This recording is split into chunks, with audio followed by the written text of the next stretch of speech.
For our final daylighting tool, we'll look at light shelves.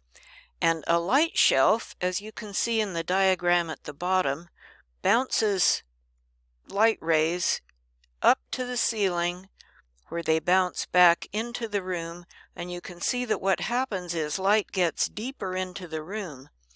Also, because of all this bouncing, the light is diffused, so you don't have all that glare. You have a nice, pleasant, spread out, diffused light.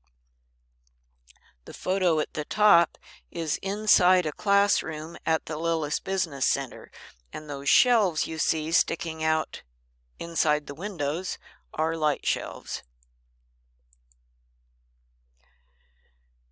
We find these on the south wall of a building in the northern hemisphere because they have to accept the rays of the sun coming in. And they're always white on the top. Usually they're white on the bottom too, but for sure they have to be white on the top so that they have high albedo and they reflect the sun. And it's essential that there be a window above the light shelf. There can be windows below the light shelf, and those are good for views.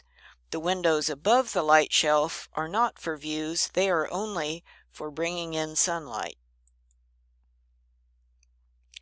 You can have light shelves inside or outside of a building. Here's the Lillis Business Center, where they have some light shelves and shade devices sort of built into one piece, and there would also be a light shelf inside the room. Then an interesting alternative is sort of a vertical light shelf thing.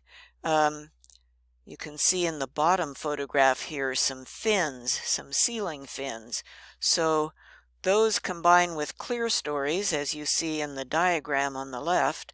They combine with clear stories, and the sunlight comes in and bounces back and forth on those fins, just like it does on a light shelf, except the fin is vertical.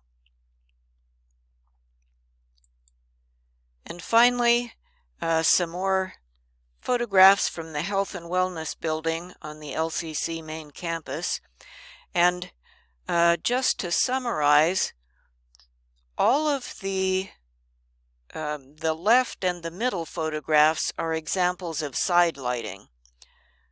The leftmost photograph is side lighting from the south side of the building. The two middle photographs are side lighting on the north side of the building. And then the photograph on the right side is one of those offices when we were looking at shade devices sticking out of the south side of the building from the outside of the building in an earlier lecture. I commented that that was an office. Well, here is the office inside that shade structure, and this shelf-looking thing here is a light shelf. You can kind of tell by the reflection on the wall that the top surface of that light shelf must be white, but they have made the lower surface of the light shelf dark so that they reduce the glare. And as you can see, these offices do not need electric light, and they are quite pleasant. So there you are, side lighting, top lighting, clear stories, and light shelves. Natural daylighting for buildings.